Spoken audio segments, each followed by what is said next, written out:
let you open with your opening statement. Good. Well, looking forward to get MAC conference play started this week, hosting the University of Buffalo.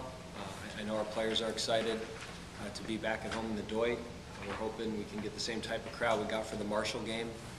But you know, Buffalo, I think, is a lot where we are.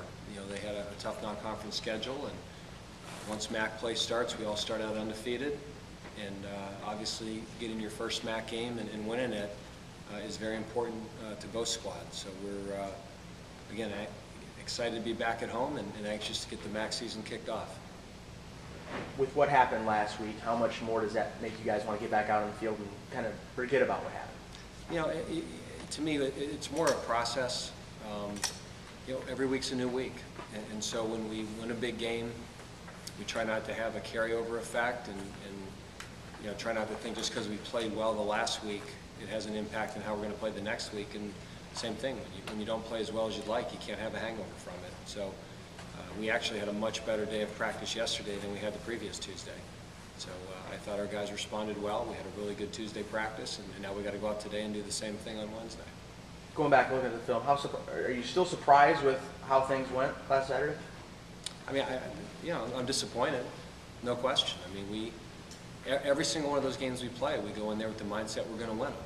And whenever we don't win them, we're not successful, whether it's 3 points at Troy or 44 to Michigan, we're very disappointed in the outcome. You know, part of that is credit to Michigan, but we certainly, I think we played our worst football game of the year against the best team. And, you know, I told our team, anytime you play programs, you know, like in Michigan, like in Ohio State, that are a high echelon program, it's great risk, great reward. And if you can go there and play your best football, you have a chance to make national news. If you go there and don't play your best football, those teams are talented enough to embarrass you, and that's what happened. Is there an update on Matt, his progress then? He practiced part of the day yesterday. I would not say he felt 100%, but he's certainly further along than we thought. And I'm not doing this to play cat and mouse with Buffalo or to be not direct with you guys. It might just be one of those deals that's a game time decision. It's all on how he feels. And you know, if the game was yesterday, I'm not sure he would have played. But it's 24 hours later, and just the nature of his injury, when he feels up for it, he'll let us know. So it's really on him and how he feels. And you know, every day we keep our fingers crossed, and 24 hours later he'll be better. Is it an all or nothing thing? Like he's ready, 100% ready to start, or would you try and fit him into a game if you use 2 different quarterbacks? You know, we just got to see. I mean, it's either going to be, you know, hey coach, I feel good, I'm up for playing, or coach, it doesn't feel right yet. And if he's up for playing, he'll play, and if he doesn't feel right, you know, we're not going to risk losing the rest of the season. You know, this game is as important as any. This is the most important game we've played this year so far.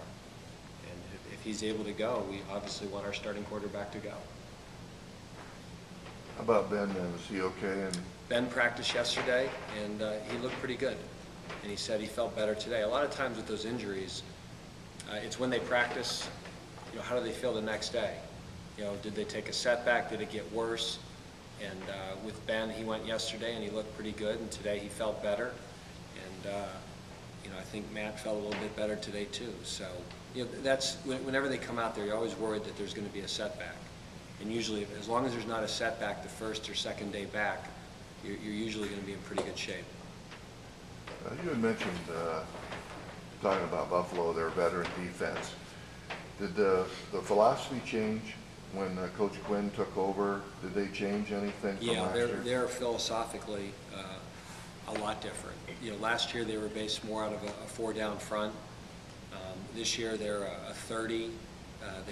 Last year they were probably, and they'll play a fair amount of man coverage this year, but last year they probably played more straight man and man free than any team we played. And this year there's more zone. They still play man free, you know, but there's more zone pressures. I would say philosophically they're a lot different than they were a year ago. Are they using Shannon then in a different way? Because you had mentioned they're bringing him up close to the line of scrimmage. Well, he's their feature player in the back end. I mean, he's a 3-time All-MAC player, preseason All-American, and they ask him to do a lot, and he can handle it. I mean, there's times against Connecticut that he's almost in the box as a linebacker.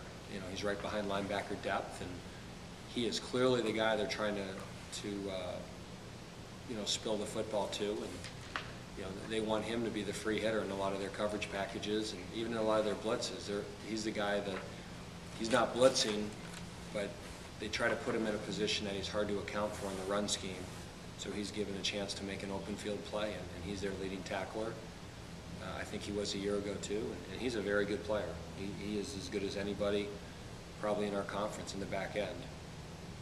Do you scheme to deal with him specifically, or is that kind of hard to do? I mean, to some degree, I think you have to account for him. You know, any time a team plays a coverage concept that the safety is going to be the free hitter, that we do things, whether with our receivers or tight ends, our lead back, and try to account for them, because you have to.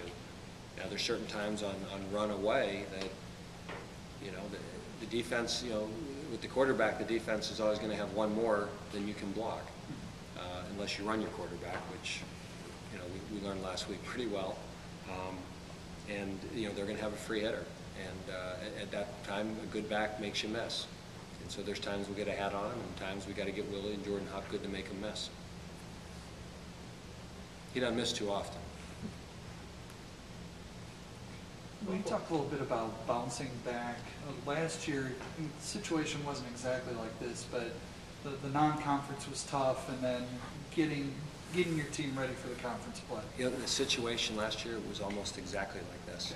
It was, you know, that we, you know, we had some tough losses in the first few weeks of the season. You know, we had a big win against Troy at home. We had a tough second loss to Marshall. We had a tough loss at Missouri. And then we were all excited, you know, after the Marshall game to come home and host Boise, and we had a packed house. And we played our worst football game of the year. And, you know, I've told our team a million times, and I've told every team I've been the head coach of, the two most challenging situations in football is coming back from an emotional win or a tough loss. And, you know, we last year managed that very well. But because we managed it well last year, there's no guarantee we're going to manage it well this year. And so the things that we do as coaches and as a program is we stay the course. We're going to correct on film. We're going to prepare a game plan. We're going to coach our guys hard to get ready. And this is where the leadership in your program becomes critical.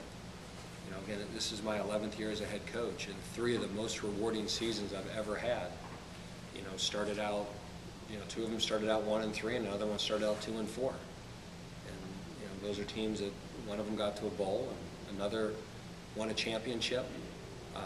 But all 3 of those teams had this one quality. They had very, very strong senior leadership, and that produced a resiliency that allowed that team to keep getting better. And that's the challenge in front of this team. And I've also coached a team that started out 5-1 and didn't get better, and ended up with one of the most disappointing seasons. So, you know, I said when this season started that the whole key to this season is this is a football team that would have to be better in October than we were in September, and better in November than we are in October. And that still holds true. And now whether that happens is a test to the leadership and resiliency of our football team. And I guess when I was saying there's a difference, I was looking at a senior quarterback, a freshman quarterback, a lot of seniors last year, a smaller group